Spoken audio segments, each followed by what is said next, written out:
Welcome to F007 Channel. Dukung terus F007 Channel dengan like, share, comment, and subscribe. Melanjutkan cerita berikutnya dari Battle Through the Heavens.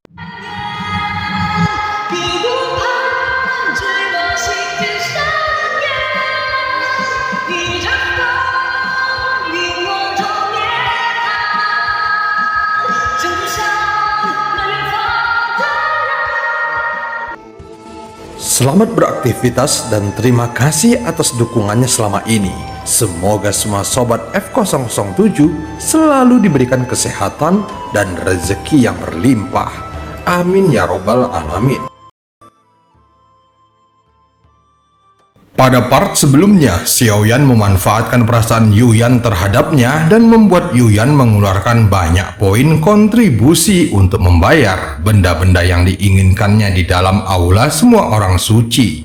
Walaupun si pelayan menyadari tindakan Xiaoyan, namun dia tidak berani mengatakan apapun. Setelah serangkaian hal, Xiaoyan mempertanyakan kepada Yuyan tentang keberadaan avatar milik Master Jahat.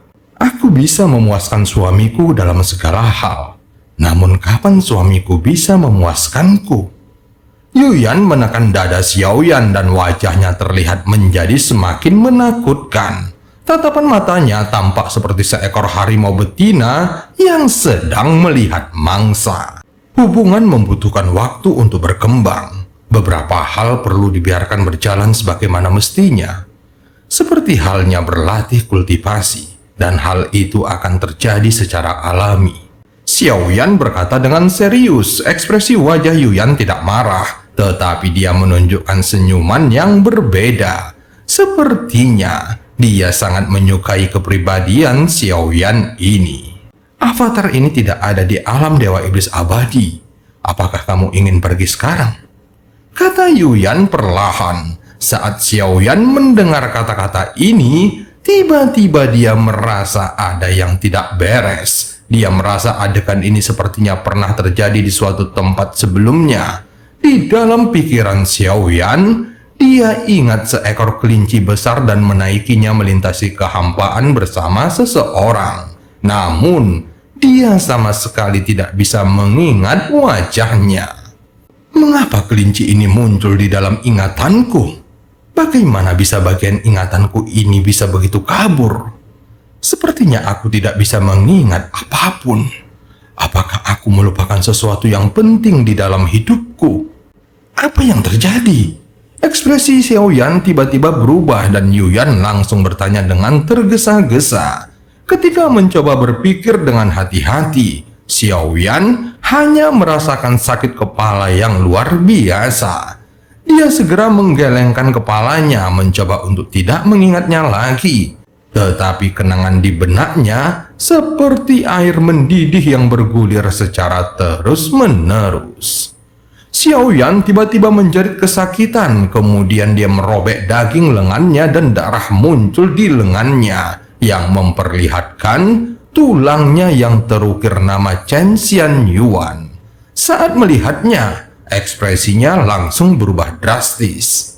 Chen Xianyuan, siapa kamu sebenarnya? Xiaoyan berteriak yang membuat orang-orang di sekitarnya melihatnya dengan ekspresi kebingungan. Namun tidak satupun dari mereka yang berani mengambil langkah maju.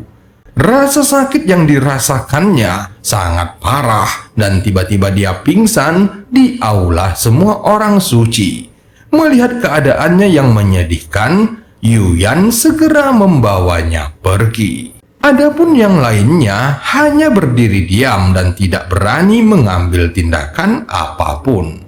Tidak tahu sudah berapa lama waktu berlalu setelah Xiaoyan pingsan, namun pada hari ini dia akhirnya terbangun dan melihat area di sekelilingnya yang dibalut dengan warna pink. Sepertinya sekarang dia memikirkan sesuatu dan tiba-tiba menyentuh bagian tubuhnya. Dia segera menghela napas lega saat merasakan pakaiannya masih ada. Menurutmu, aku ini siapa? Suara Yuyan terdengar perlahan saat melihat ke sekeliling. Xiaoyan menyadari bahwa ini pasti kamar Yuyan. Seketika, Xiaoyan merasa merinding dan merasakan dingin di bagian bawah tubuhnya. Di mana celanaku? Xiaoyan berteriak dengan panik dan langsung duduk sambil mengeluarkan celana dari dalam cincinnya kemudian memakainya. Saat ini Yuyan muncul dan sedang berdiri mengenakan tulet. Namun dia tidak mengenakan apapun di bagian bawahnya dan memperlihatkan garis di antara pahanya yang menggambarkan keindahan sempurna. Apa yang kamu lakukan? Xiaoyan langsung bertanya dengan sedikit cemberut. Apa yang kamu inginkan? Aku melakukannya setelah kamu pingsan, tetapi itu tidak bisa berdiri. Sekalipun aku ingin melakukannya, tetapi aku tetap tidak bisa melakukannya. Yuyan yang saat ini mengenakan tulet tipis menempelkan tubuhnya pada Xiaoyan. Bisa dikatakan banyak orang yang tidak sanggup menahan sentuhan seperti ini. Sekarang suamiku sudah bangun. Apakah kamu ingin melakukan sesuatu? Yuyan menghembuskan aroma wangi ke telinga Xiaoyan. Saat ini, suasana di sekitarnya telah mencapai puncaknya. Yuyan jelas tidak akan membiarkan kesempatan ini berlalu begitu saja.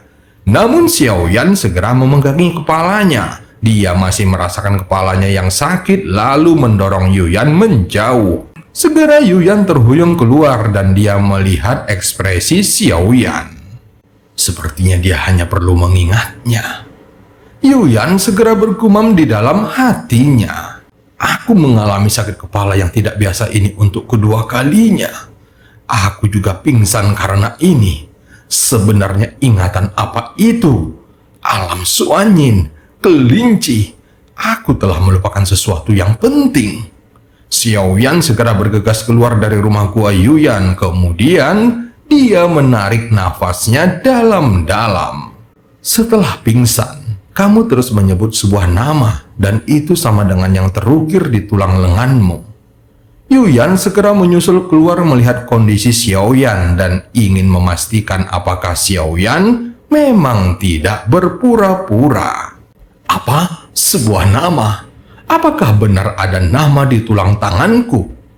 Xiaoyan tercengang mendengarnya. Jika Yuyan tidak melihat ekspresi serius Xiaoyan, Yuyan mungkin mengira bahwa Xiaoyan hanya berpura-pura. Tetapi sekarang tampaknya dia masih tidak tahu kebenarannya dan hanya bisa menilai secara kasar bahwa Xiaoyan tidak sedang memainkan suatu trik.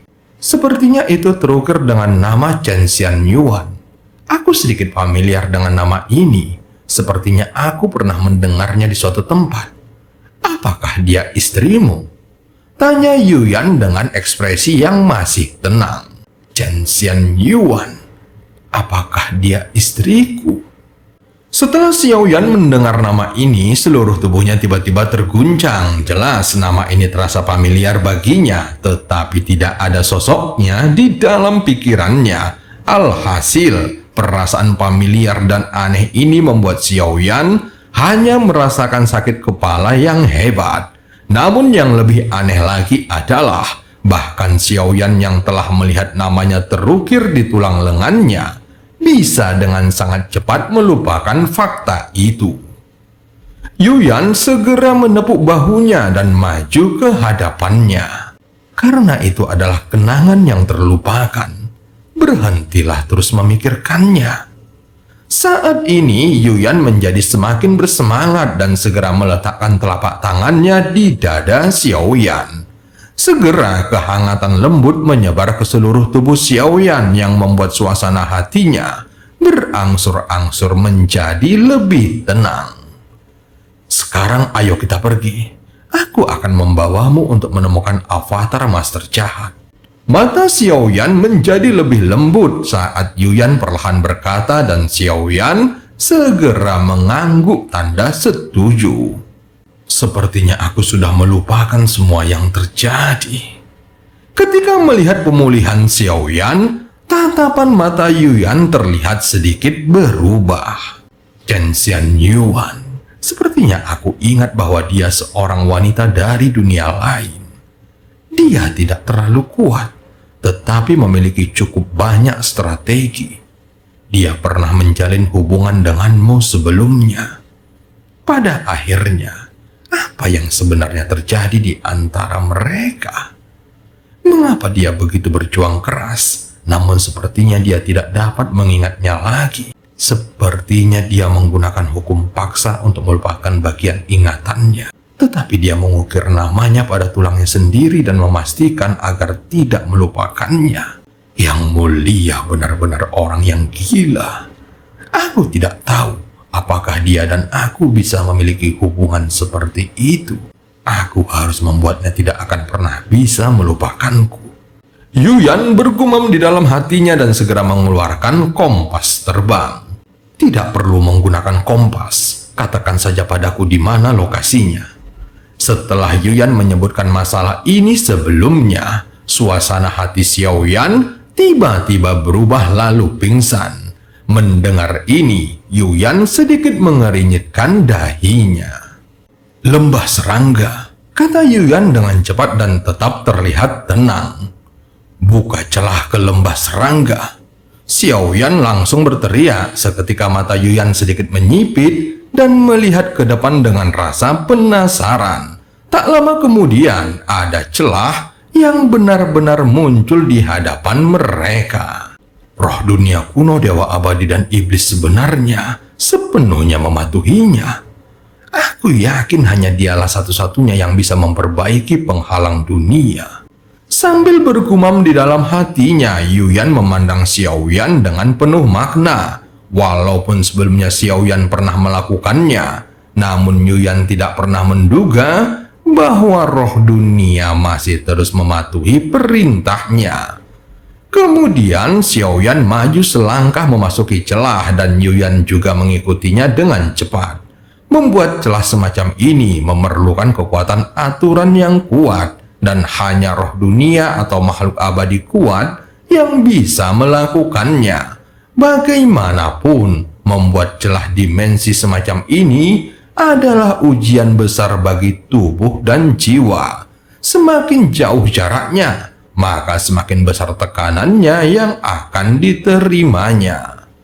Saat ini Xiaoyan merasakan pusing seolah-olah jiwanya akan dikeluarkan dari tubuhnya. Untungnya dia dapat bertahan untuk sementara waktu sehingga perasaan ini menghilang begitu saja. Pada akhirnya mereka berdua sampai di suatu tempat yang bernama Lembah Serangga. Suasana di sini gelap dan sepertinya sedang berada di bintang atau benua tertentu. Yuyan segera menunjuk ke depan dan berjalan menyapu menuju Lembah Serangga. Avatar Master Jahat telah mengembangkan kecerdasannya sendiri dan disegel di sini. Jika ingin mendapatkannya, maka satu-satunya cara adalah dengan membuka segelnya. Lingkungan di sini seperti beberapa kehampaan yang disatukan dan itu tampak seperti cermin yang pecah berkeping-keping. Avatar ini sangat kuat dan jika kamu ingin mengontrolnya, maka kamu akan mengalami beberapa kesulitan dengan kekuatanmu yang sekarang. Dan cerita pun berakhir. Sampai ketemu di part selanjutnya.